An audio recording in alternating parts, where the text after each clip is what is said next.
खास पेशकश उड़ती आफत का डबल अटैक। एक तरफ प्रदूषण और दूसरी ओर डेंगू।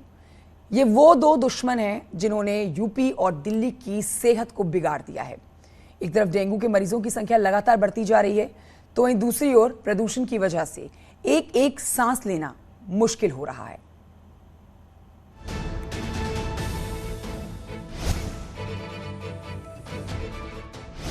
उड़ती आफत का डबल अटैक। आपकी सेहत के दो दुश्मन, प्रदूषण और डेंगू का दोहरा वार। लखनऊ से दिल्ली तक उड़ते शैतान।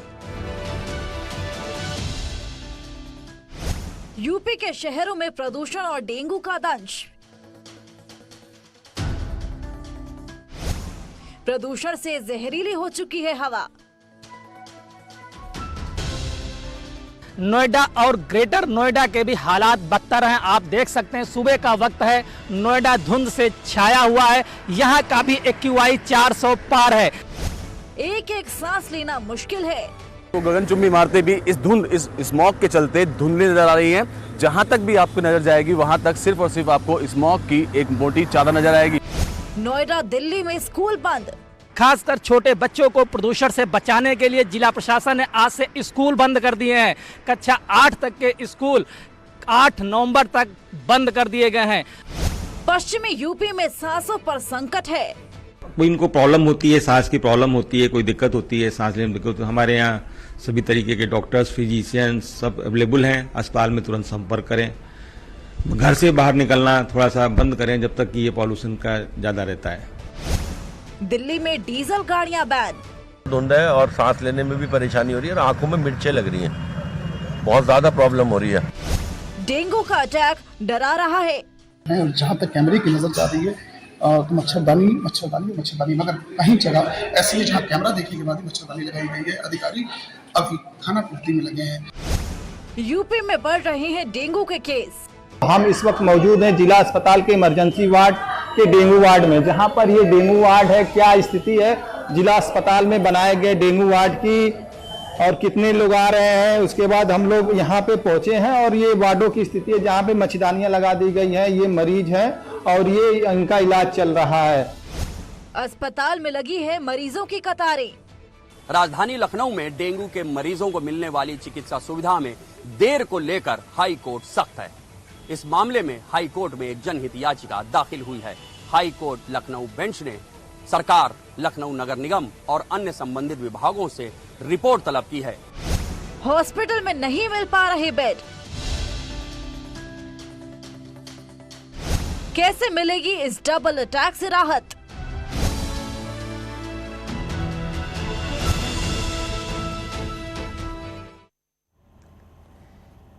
तो यूपी दिल्ली में आबोहवा खराब होने के 3 कारण हैं। इन 3 कारणों से प्रदूषण कम होने का नाम ही नहीं ले रहा। हम आपको बताते हैं ये 3 कारण कौन कौन से हैं। पहला दुश्मन पराली का धुआं। यूपी और दिल्ली की आबोहवा का सबसे बड़ा दुश्मन है पराली का धुआं। पंजाब में जलाई जा रही पराली से दिल्ली NCR बेहाल है। राजधानी में प्रदूषण खतरनाक स्तर पर है। पंजाब और हरियाणा में किसान सख्ती के बावजूद पराली जलाने से बाज नहीं आ रही है, जिसका असर अंतरिक्ष से भी दिखाई दे रहा है। अमेरिकी अंतरिक्ष एजेंसी नासा ने कुछ तस्वीरें जारी की हैं, जिनमें लाल निशान दिखाई दिए। बताया गया कि ये पंजाब और हरियाणा में पराली जलाए जाने के बाद के हालात हैं। दिल्ली के मुख्यमंत्री ने पंजाब के CM के साथ PC की और माना है कि वो पराली जलाने पर रोक लगाने में नाकाम रहे हैं। पंजाब में हमारी सरकार है। अगर पंजाब में पराली जल रही है उसके लिए हमारी सरकार जिम्मेदार हैं।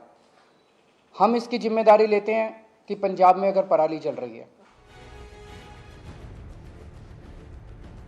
हालात ये हो गए हैं कि सुप्रीम कोर्ट ने मामले का संज्ञान लिया है। दिल्ली में बढ़ते प्रदूषण के मामले में सुप्रीम कोर्ट सुनवाई को तैयार हो गया है। 10 नवंबर को प्रदूषण के मामले में सुप्रीम कोर्ट सुनवाई करेगा। CGI ने कहा कि हमें लगता है कि इसमें हस्तक्षेप की जरूरत है। याचिकाकर्ता का कहना है कि पंजाब में पराली जलाने से स्थिति खराब हुई है। पंजाब के सेक्रेटरी को कोर्ट बुलाना चाहिए। वहीं दूसरी ओर प्रदूषण को लेकर एनएचआरसी ने आदेश देते हुए पंजाब, हरियाणा, उत्तर प्रदेश के मुख्य सचिव को तलब किया है और पराली जलाने से रोकने की जानकारी मांगी है। जानकारों के मुताबिक पराली से होने वाले धुएं का प्रदूषण में करीब 38% योगदान है। पराली का धुआं पंजाब से दिल्ली, एनसीआर और यूपी के शहरों को प्रदूषित कर रहा है। दूसरा दुश्मन गाड़ियों का धुआं। गाड़ियों से निकलने वाला धुआं प्रदूषण की सबसे बड़ी वजह है। ठंड के मौसम में ये धुआं ज्यादा बड़ी समस्या बनकर सामने आता है। लखनऊ, कानपुर, आगरा समेत प्रदेश के अन्य शहरों में भी हवा प्रदूषित होने लगी है। वायु प्रदूषण में करीब 50% हिस्सेदारी स्थानीय स्रोतों की और आधी हिस्सेदारी बाहरी कारणों की होती है। उत्तर प्रदेश सरकार ने अपने यहाँ के शहरों की वायु प्रदूषण को कम करने के लिए स्थानीय स्रोतों पर फोकस किया है। सरकार 2 मोर्चों पर काम कर रही है। पहला, ऐसी कोई गतिविधि न की जाए जिससे प्रदूषण हो। दूसरा, जिस स्रोत से प्रदूषण हो रहा है तत्काल उस पर नियंत्रण पाया जाए। लखनऊ के कई इलाकों में एंटी स्मॉग गन से छिड़काव शुरू कर दिया गया है। नगर निगम का water sprinkler anti smog gun से प्रदूषण कम करने में जुट गया है।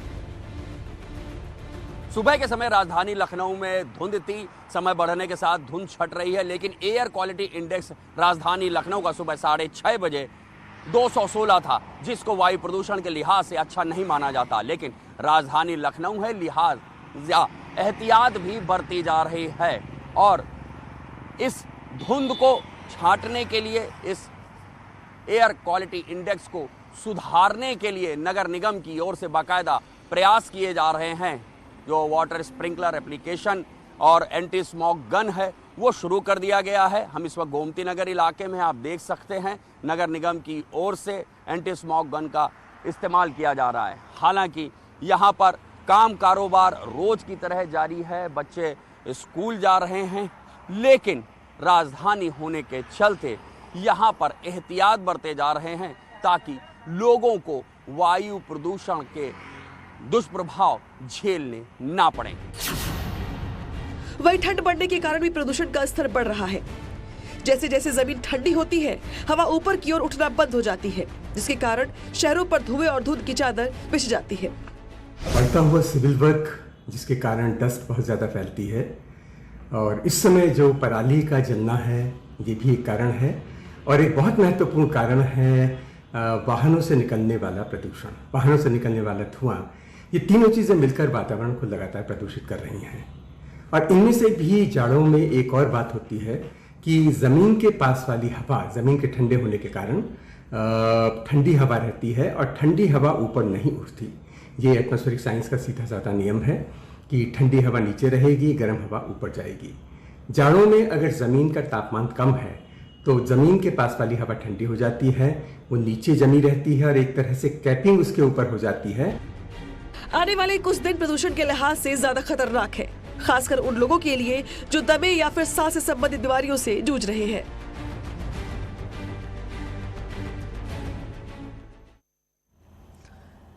और आइए अब आपको सेहत के दूसरे दुश्मन की जानकारी देते हैं।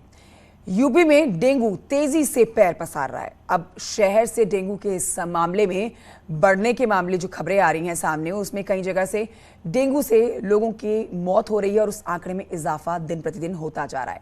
इन हालातों के बीच में न्यूज़ 18 ने डेंगू के हालात का सबसे बड़ा रियलिटी चेक किया है। हम आपको बताने जा रहे हैं यूपी में अस्पतालों का क्या हाल है, डेंगू से जंग के लिए प्रशासन कितना तैयार है।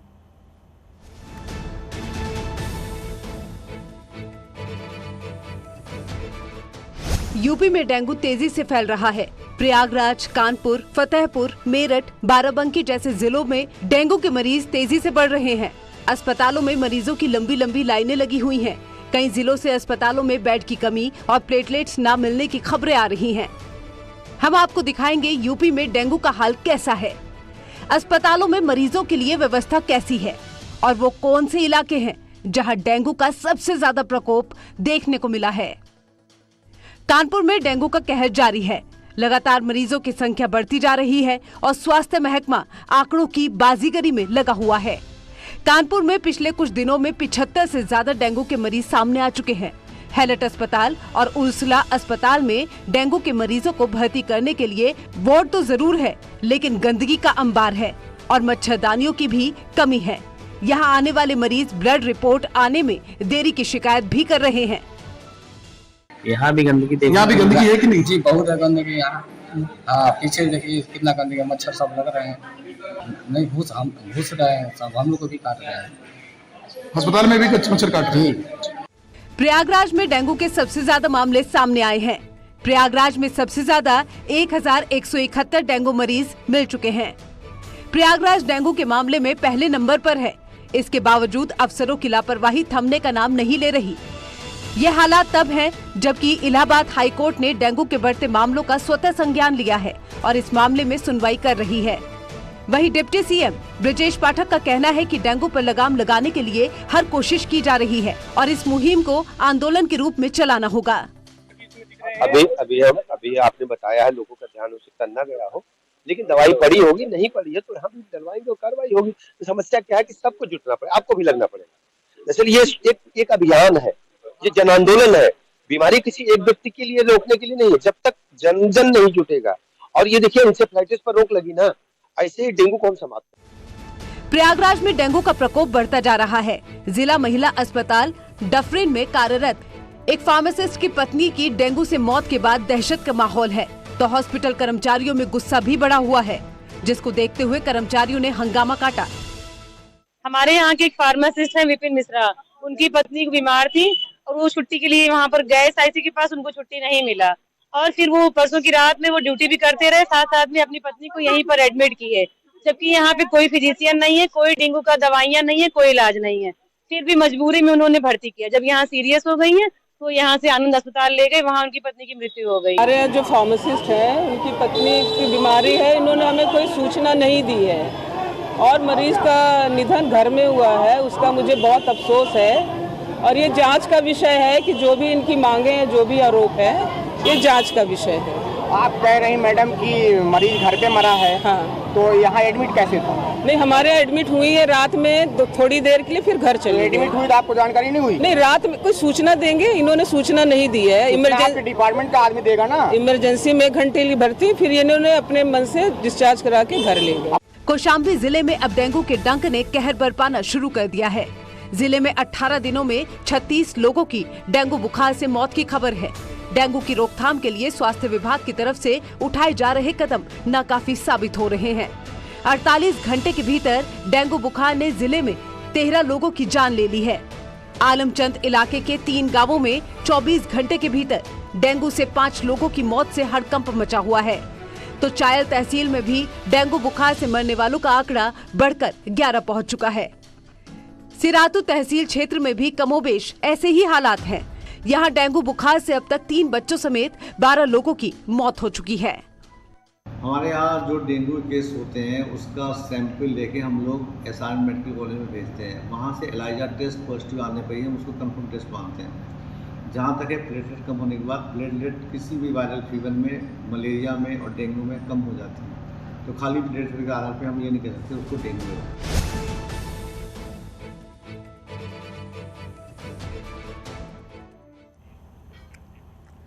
तो यूपी में कई अस्पतालों में डेंगू के मरीजों की लंबी कतारें लगी हैं। प्रशासन के दावों के बावजूद डेंगू के मरीजों की संख्या दिन ब दिन बढ़ती जा रही है, कम होने का नाम नहीं ले रही। हम आपको दिखाते हैं अब कुछ और शहरों का हाल, देखिए।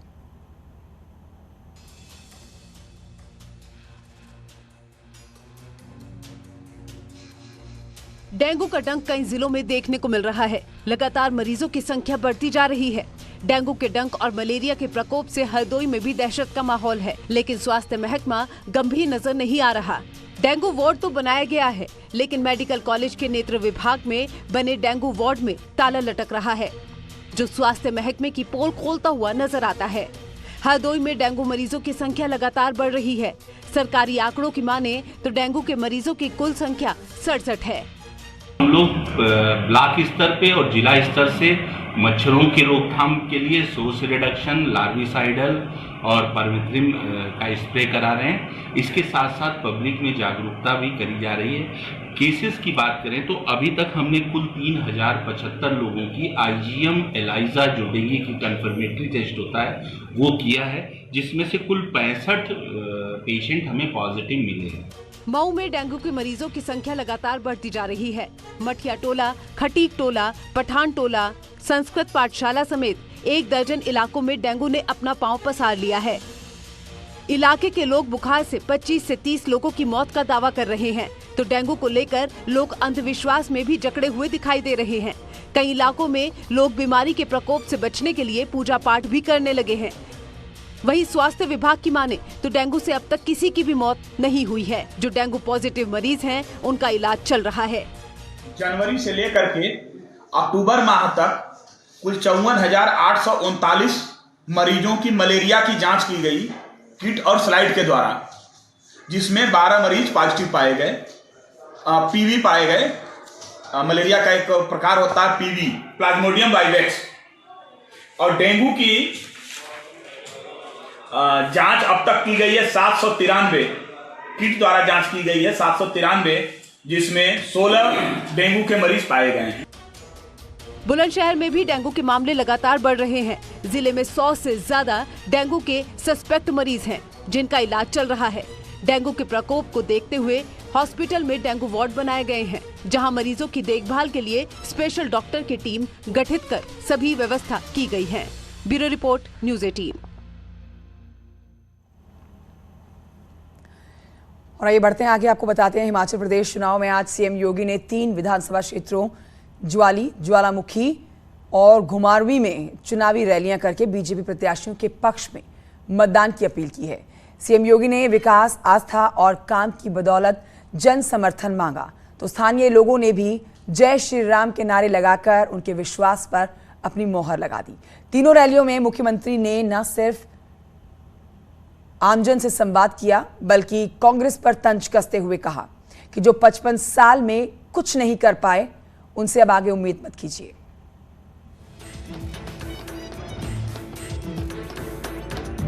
हिमाचल के चुनावी रण में सीएम योगी की हुंकार। 12 नवंबर के लिए क्या आप सभी सहमत हैं? भारी बहुमत से विजयी बनाएंगे। ज्वाली से घुमारवीं तक जय श्री राम की गूंज। 30 करोड़ की आबादी में 403 विधानसभा है हमारे पास। कांग्रेस कितनी सीट जीती मालूम आपको?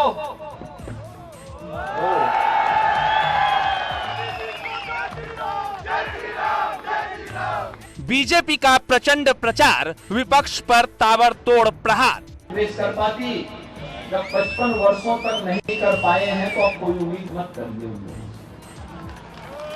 कोई उम्मीद मत करिए। हिमाचल के रण में धामी की धमक। चेतन भाई विजय हो, चेतन भाई विजय हो। हिमाचल के रण में बीजेपी को जिताने की जिम्मेदारी लिए प्रचार में उतरे योगी आदित्यनाथ ने एक के बाद एक 3 जनसभाएं की। ज्वाली, ज्वालामुखी, घुमारवीं, जहां सीएम योगी ने यूपी का उदाहरण देते हुए विपक्ष को जमकर घेरा। कांग्रेस को 55 वर्षों तक शासन करने का अवसर प्राप्त हुआ था देश के अंदर। आखिर अयोध्या में राम जन्मभूमि पर भगवान राम के मंदिर निर्माण का मार्ग क्यों नहीं इन्होंने प्रशस्त किया? कांग्रेस उसमें बैरियर बन रही थी। कांग्रेस का नेतृत्व कभी नहीं चाहता था कि अयोध्या में राम जन्मभूमि में गुलामी का ढांचा हटे। वह कभी नहीं चाहता था